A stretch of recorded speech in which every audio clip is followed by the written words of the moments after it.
Sinasabi nila na ang Diyos ay hindi kailanman nahuhuli. Dumarating siya sa eksaktong sandali na kailangan ng puso. Hindi palaging dumadating ang kanyang mga sagot sa paraang inaasahan natin. Walang tunog ng trumpeta, walang liwanag mula sa langit. Minsan, dumarating siya sa pamamagitan ng isang simpleng kabutihan mula sa isang estranghero, isang maliit na pagkakataon sa gitna ng kadiliman, o isang tahimik na pagbabago ng direksyon na hindi natin agad nauunawaan. Ngunit sa lahat ng mga paraang, ito may isang katotohanan na hindi nagbabago. Ang Diyos ay patuloy na gumagalaw sa mga buhay ng mga taong naniniwala kahit na sa mga sandaling tila siya'y malayo at tahimik. Ang kwentong ito ay tungkol sa isang ordinaryong tao na natuklasan ang kahulugan ng pananampalatayang hindi umaasa sa mga milagro, kundi sa pagtitiwala na kahit sa pinakamadilim na Enero, ang Diyos ay patuloy na naglalakad sa tabi natin. May isang makapangyarihang patotoo akong ibabahagi sa iyo ngayon, pero kailangan kong ipangako mo muna ang isang bagay. Kung mananatili ka hanggang sa huli ng kwentong ito, makikita mo kung paano kumikilos ang Diyos sa mga paraang hindi natin inaasahan. Mag-subscribe ka ngayon upang hindi mo makaligtaan ang anumang patotoo na maaaring siyang mismong mensahe na kailangan ng iyong puso. At isulat mo sa mga komento mula sa ang bansa ka nanunood. At sabihin mo rin, naranasan mo na bang sagutin ng Diyos ang isang panalangin sa oras na hindi mo inaasahan? Gusto kong marinig ang iyong kwento. Si Lito Manansala, 47 taong gulang, ay isang jeepney driver sa lungsod ng Malabon sa Metro Manila, isang lugar na sanay sa baha, trapik at ingay, pero hindi kailanman handa sa biglaang pagkawala ng kabuhayan. Mayroon siyang matigas na mga kamay na puno ng kalyo mula sa pagkakahawak sa manibela at mga mata na laging napupuyat ngunit patuloy na nakangiti sa mga pasahero tuwing umaga. Ang kanyang balat ay kayumanggi, sinunog ng araw mula sa 20 taon ng pagmamaneho sa kalsada ng Manila. Ang kanyang buhok ay kulay abo na gupit Maynila at ang kanyang tinig ay madalas na mabagal at maingat, ang tinig ng taong sanay ng makinig kaysa magsalita. Suot niya lagi ang lumang sando at maong na pantalon na medyo kupas na at ang kanyang tsinelas ay punit-punit na sa gilid. Si Lito ay byudo mula pa noong 3 taon. Namatay ang kanyang asawang si Maribel dahil sa sakit na hindi na nila kayang gastusin hanggang dulo. Iniwan sa kanya ang 2 anak, si Karen, 19 anyos, na huminto muna sa senior high para tumulong sa bahay, at si Yunjun, 13 anyos, na nag-aaral pa sa grade 7. Ang 3 ay nakatira sa isang maliit na bahay na gawa sa kahoy at yero, malapit sa estero, kung saan tuwing tag-ulan ay bahain hanggang tuhod. Araw-araw, gumigising si Lito ng alas 4 ng umaga. Naghahanda ng kape na dilatang gatas lang. Naglalakad papunta sa kanyang jeepney na nakaparada sa kanto at nagsisimula ng ruta mula Malabon hanggang Monumento, pabalik-balik, hanggang alas 6 ng gabi. Pagod na siya tuwing uwi, ngunit hindi kailanman nakalimutang magpasalamat sa Diyos sa simpleng panalangin. Salamat Panginoon sa panibagong araw. Ang kanyang pananampalataya ay hindi maingay, ngunit matatag. Nakabitin sa dashboard ng jeepney niya ang maliit na imahe ni Jesus at tuwing umaalis siya, ginagawa niya ang sign of the cross. Hindi siya palasimba araw-araw, ngunit naniniwala siyang ang Diyos ay nakakaintindi sa mga taong busy pero may mabuting puso. Ang nakaraan, ni Lito ay puno ng mga pasakit na hindi madaling kalimutan. Noong 2023, sa gitna ng pandemya, naospital si Maribel dahil sa matinding pneumonia. Walang pambayad sa ospital. Umutang sila sa mga kamag-anak, sa mga kaibigan, kahit sa mga kapitbahay. Ngunit sa huli, hindi na nakayanan ng katawan ni Maribel. Pumanaw siya sa loob ng ospital at ang utang na naipon nila ay umabot na sa mahigit 30,000 piso. Isang halagang para kay Lito ay parang bundok na imposibleng akyatin. Mula noon, nag-isa siyang bumuhat ng lahat, ang pagmamaneho ng jeepney, ang pagluluto para sa mga bata, ang paglalaba, ang pagtulong sa takdang aralin ni Junjun, lahat ay nasa kanya.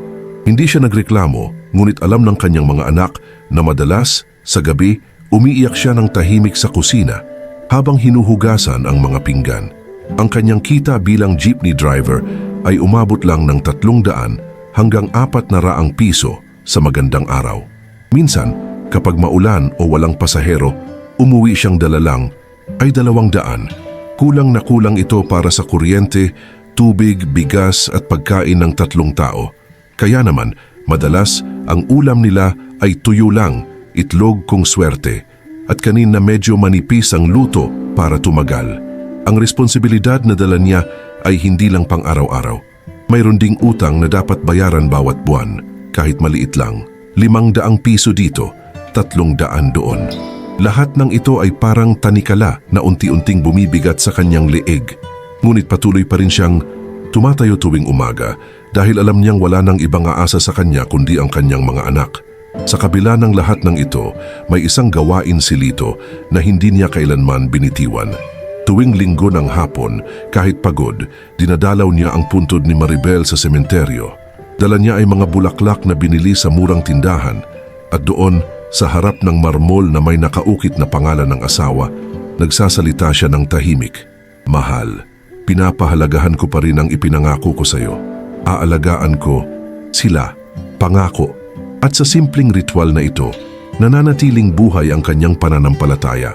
Hindi dahil madali, kundi dahil wala nang ibang maaasahan kundi ang Diyos. Dumating ang ika-7 araw ng Enero 2026 na parang babala.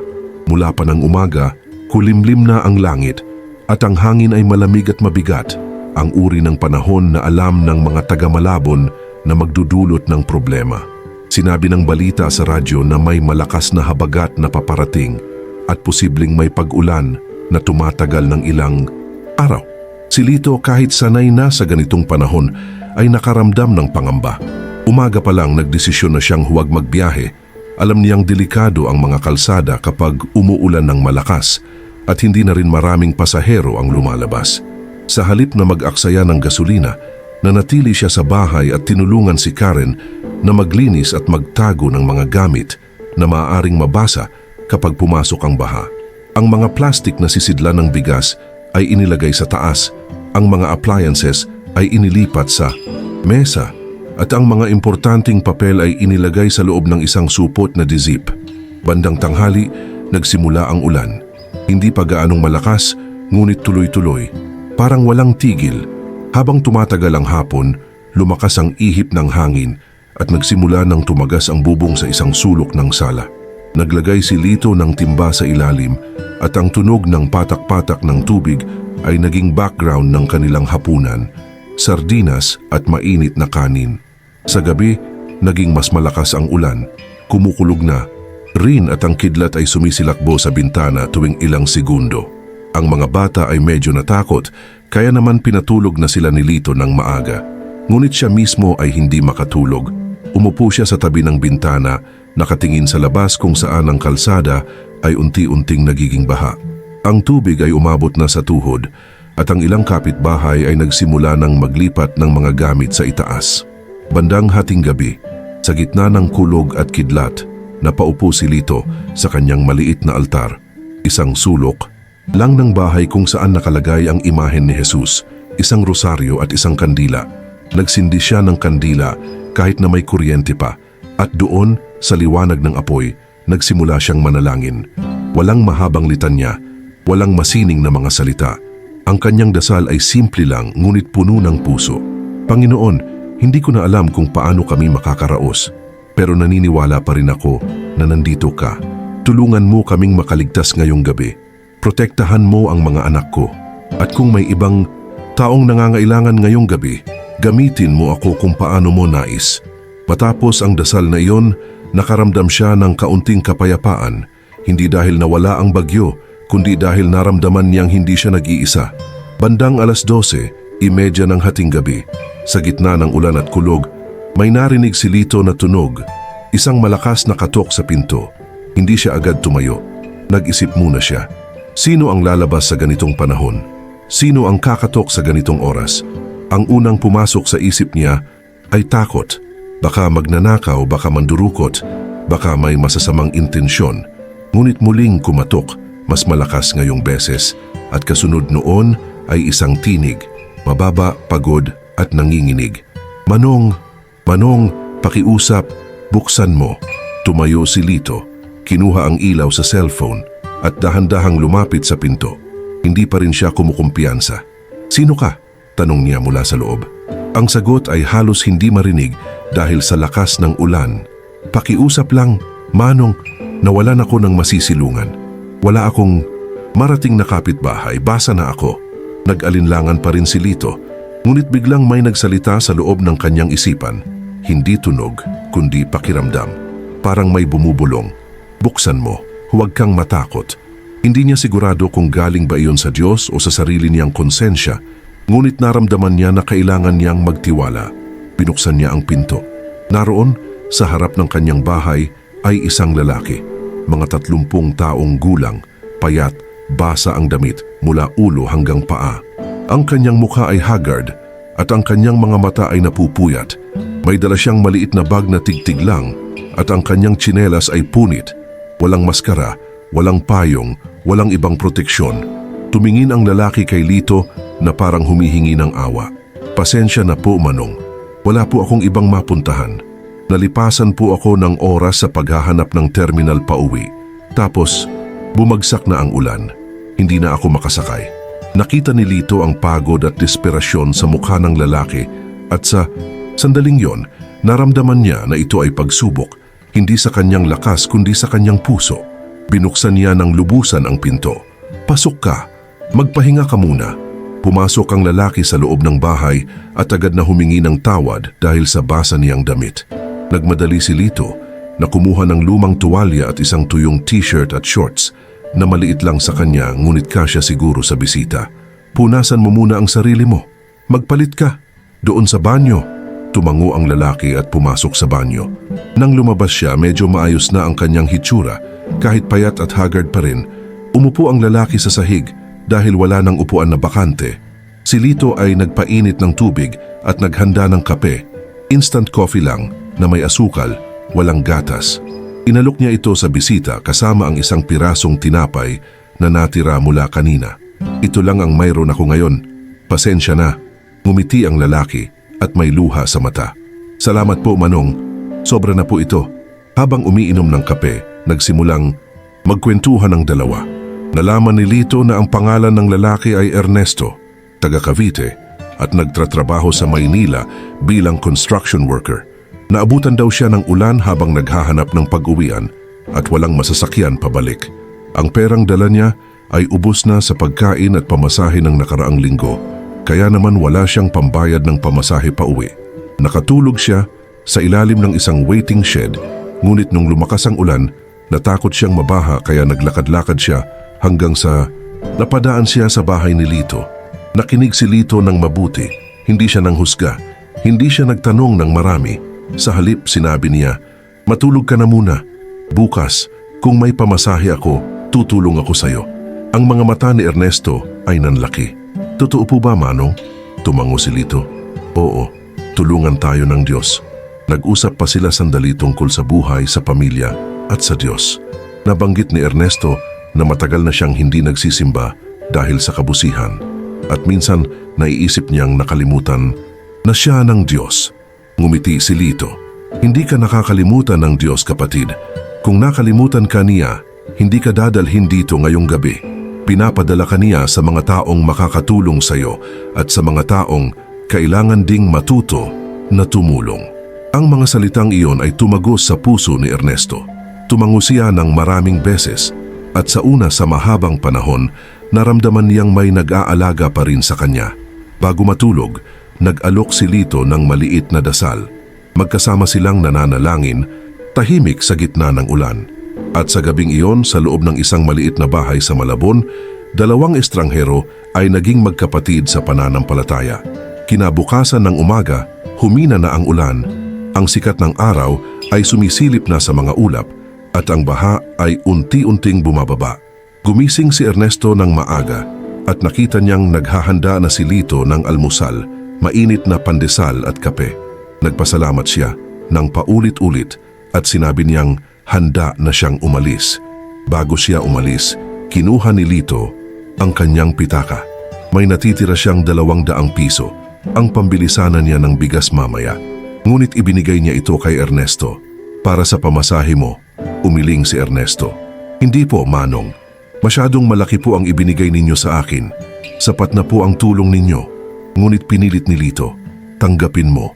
Darating din sa akin ang pagpapala. Magtiwala tayo. Nag-sign of the cross si Ernesto at tinanggap ang pera.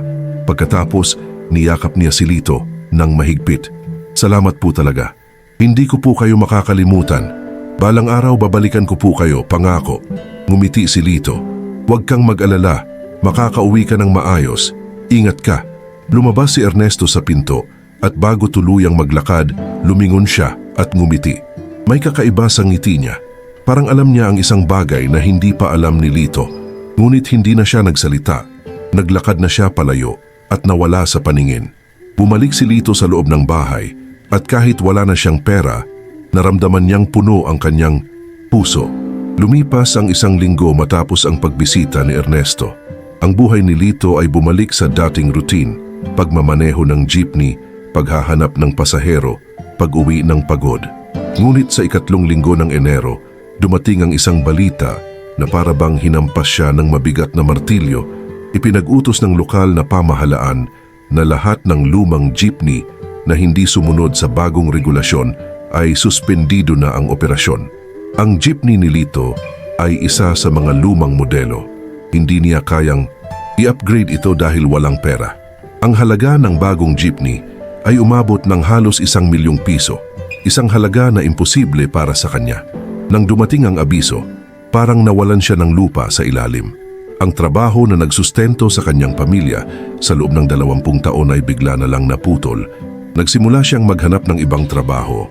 Nag-apply siya bilang delivery rider, construction worker, kahit janitor. Ngunit lahat ng aplikasyon niya ay tinanggihan. Masyado raw siyang matanda, kulang ang edukasyon o walang experience. Ang 500 piso na natitira sa kanya ay naubos sa loob ng 3 araw dahil sa pagkain at pamasahe sa pag-a-apply ng trabaho. Dumating ang araw na walang makain ang kanyang mga anak. Umutang siya sa kapitbahay, ngunit karamihan ay tumanggi na dahil alam nilang mahirap siyang bayaran. Ang kuryente ay binawasan na ng mga oras at ang tubig ay minsan na lang bumukas. Ang takot at kahihiyan ay unti-unting pumasok sa dibdib ni Lito. Paano kung hindi na niya kayang buhayin ang kanyang mga anak? Isang gabi, sa gitna ng kadiliman ng kwarto, sumandal si Lito sa pader at nagsimulang umiyak. Hindi dahil sumuko na siya, kundi dahil napakabigat na ng dala niya. Ngunit sa gitna ng luha, bumulong siya. Diyos ko, kung nandito ka pa, ipakita mo sa akin ang daan. Hindi ko hinihiling ang madali. Hinihiling ko lang ang lakas na magpatuloy. At sa gabing iyon, kahit walang sagot, nanatili siyang nakabaon ng ulo sa kanyang mga kamay. Hindi pa sumuko, ngunit halos wala nang natitira. Dumating ang ika-25 ng Enero, isang Sabado ng hapon. Nasa loob ng bahay si Lito, nag-aayos ng mga gamit nang may kumatok sa pinto. Hindi siya umaasa ng bisita. Binuksan niya ang pinto at naroon, nakatayo sa harap niya, ay si Ernesto. Ngunit hindi na siya ang payat at basang lalaking nakilala niya noong gabing maulan. Ngayon, nakapolo siya na malinis. May dala siyang maliit na envelope at may kasama siyang 2 lalaki na nakasuot ng corporate attire. Nagtaka si Lito. Ernesto, ikaw ba talaga yan? Ngumiti si Ernesto. Opo, Manong. Bumalik ako tulad ng pangako ko. Niyakap niya si Lito at may luha sa mata. Pasok kayo, sabi ni Lito. Medyo kinakabahan. Pagkapasok nila, umupo si Ernesto at ang 2 niyang kasama. At doon nagsimula ang pagbubunyag na babaguhin ng lahat. Manong Lito, simula ni Ernesto. Ang totoo, hindi ako ordinaryong construction worker. Ako ay miyembro ng isang organisasyon na tumutulong sa mga nangangailangan. Ang ginagawa ko ay nagpupunta-punta ako sa iba't ibang lugar, nagpapanggap na nangangailangan para mahanap ang mga taong tunay na may mabuting puso, ang mga taong kahit wala ay handang magbigay. Napatitig si Lito. Hindi niya alam kung ano ang sasabihin. Noong gabing iyon, patuloy ni Ernesto, wala kayong pera, wala kayong sobra. Ngunit binigyan ninyo ako ng tuwalya, pagkain, kape at pera para sa pamasahe. Hindi kayo nagtanong kung sino ako. Hindi kayo nanghusga. Tumulong lang kayo dahil naniniwala kayo na iyon ang tama. Tumango si Ernesto sa dalawa niyang kasama at nagsalita ang isa. Mr. Manansala, ang organisasyon namin ay tumutulong sa mga taong tulad ninyo, mga taong may mabuting puso ngunit nahihirapan sa buhay. Ang ginawa ninyo para kay Ernesto ay hindi basta simpleng tulong. Iyon ay patunay na kayo ay deserving ng pagtulong. Kinuha ng lalaki ang envelope at ibinigay kay Lito. Dito po ay may certificate ng scholarship para sa inyong anak na si Karen para makapagtuloy siya ng pag-aaral. Mayroon ding financial assistance para sa inyo, sapat na pambayad ng utang at pangsimula ng maliit na negosyo. Hindi makapaniwala si Lito. Nanlaki ang kanyang mga mata. Totoo ba ito? Hindi ba ito panaginip? Umiling si Ernesto. Totoo po, Manong, ito po ay gantimpala ng Diyos sa inyo. Ang kabutihang ibinigay ninyo ay bumalik na ngayon. At sa sandaling iyon, napaluha si Lito. Hindi dahil sa pera, kundi dahil napatunayan na ang Diyos ay tunay na nakakakita, nakikinig at sumasagot. Sa loob ng 2 linggo matapos ang pagbisita ni Ernesto, nagsimula ng gumanda ang buhay ni Lito. Ang scholarship para kay Karen ay nag-umpisa na. Bumalik siya sa pag-aaral at ngayon ay nag-aaral na ng college sa isang kilalang universidad. Ang financial assistance na ibinigay ay ginamit niya para bayaran ang lahat ng utang na matagal nang bumabagabag sa kanya. Sa wakas, makatulog na siya nang walang iniisip na koleksyon o singil. Ang natitirang pera ay ginamit niya para magbukas ng maliit na sari-sari store sa tapat ng kanilang bahay. Walang malaking kita agad, ngunit sapat na para sa araw-araw na pangangailangan. Ang mga kapitbahay ay madalas bumili at dahil kilala si Lito bilang mabait at mapagkakatiwalaan, maraming bumabalik. Minsan may mga customer na nagbabayad ng utang ng delayed, ngunit okay lang kay Lito. Alam niya ang pakiramdam ng walang pera. Ang kanyang jeepney, kahit hindi na pwedeng magbiyahe, ay ginawa niyang ambulansya ng komunidad. Ginagamit niya ito para ihatid ang mga pasyente sa ospital ng libre, lalo na ang mga matatanda at buntis na walang sasakyan. Hindi ito kumikita, ngunit nakakatulong. At para kay Lito, iyon ang mas importante. Isang araw, habang nag-aayos siya sa store, lumapit sa kanya ang kanyang anak na si Junjun at nagtanong, "Tatay, paano nangyari ito lahat? Paano tayo nabiyayaan ng ganito?" Ngumiti si Lito at sinabi, "Anak, hindi dahil sa galing natin, dahil sa Diyos. Kaya naman, kahit ano pang mangyari, huwag nating kakalimutan na tumulong sa iba. Dahil ang kabutihang binibigay natin, ito ang tunay na yaman na hindi mananakaw." At sa simpleng payo na iyon, nagsimula ring magtanim ng mabuting puso ang kanyang mga anak. Sa mga sumusunod na buwan, hindi lang pansarili ang naging layunin ni Lito. Nakita niya na maraming kapitbahay ang nangangailangan din ng tulong. Kaya naman, sa bahay niya, nagsimula siyang mag-organisa ng prayer meetings tuwing Biyernes ng gabi. Walang masyadong handa, pandesal at kapilang, pero ang mga taong dumadalo ay nakakaramdam ng peace at kapayapaan. Tinuruan niya ang mga kabataan na mag-aral ng Biblia at minsan ang mga matatanda ay nagbabahagi ng kanilang mga patutuo tungkol sa biyaya ng Diyos. Ang simpleng bahay ni Lito ay naging tahanan ng pag-asa para sa maraming tao. Hindi ito simbahan, ngunit ramdam mo ang presensya ng Diyos doon. Bukod dito, nagtayo rin si Lito ng maliit na community pantry sa labas ng kanyang bahay. Tuwing linggo, naglalabas siya ng bigas, dilatang sardinas, instant noodles at mga gulay para sa mga nangangailangan. Ang mga nakakatanggap ay walang hinihinging kapalit. Ang sabi lang ni Lito ay, "Kung kayo man ay nagkaroon ng sobra balang araw, tulungan ninyo rin ang iba." At ang gawain na ito ay kumalat. Ang ibang kapitbahay ay nagsimula ring mag-donate. Ang sari-sari store ni Lito ay naging drop-off point ng mga donation. Ang simpleng community pantry ay lumaki at naging regular na programa tuwing linggo. Nakatulong na yun sa mahigit 30 pamilya sa kanilang barangay. Ang bahay niya na dating simbolo ng kahirapan ay naging simbolo ng pag-asa. Ang mga dumadaan ay nagsasabi, "Iyan ang bahay ni Manong Lito," ang taong ginawa siyang instrumento ng Diyos. At para kay Lito, walang mas malaking karangalan kaysa doon. Ang kwento ni Lito Manansala ay hindi tungkol sa biglang yaman o instant na himala. Ito ay tungkol sa isang taong nagtiwala kahit madilim, tumulong kahit walang sobra, at naniwala kahit walang siguradong sagot. Ang Diyos ay hindi palaging dumadating bilang kidlat o liwanag. Minsan, dumarating siya bilang estranghero sa ulan, bilang pagkakataon na hindi inaasahan, o bilang maliit na tulong na hindi mo inakala na magiging susi ng pagbabago. At sa huli, ang natutunan natin ay ito: hindi nakakalimot ang Diyos sa mga mabubuting puso. Kahit tahimik ang kanyang paglalakad, lagi siyang naroon, naghihintay, gumagabay, at naghahanda ng blessing na higit pa sa iyong hiniling. Kung nakarating ka hanggang dito, hindi ito nagkataon lamang. Inilapit ka ng Diyos sa kwentong ito dahil kailangan mo itong marinig. Ngayon may hihilingin ako sa iyo, mag-subscribe ka sa channel upang patuloy kang makatanggap ng mga kwentong nagpapalakas ng kaluluwa. At sa mga komento, isulat mo kung taga saan ka at ibahagi mo. Ano ang iniwan ng patutuong ito sa iyong puso? Mayroon ka bang dinadala ngayon na nais mong ipagkatiwala sa Diyos? Ibahagi mo ang iyong panalangin, sakit o pasasalamat. Dito tayo ay isang pamilya at mahalaga ang iyong kwento.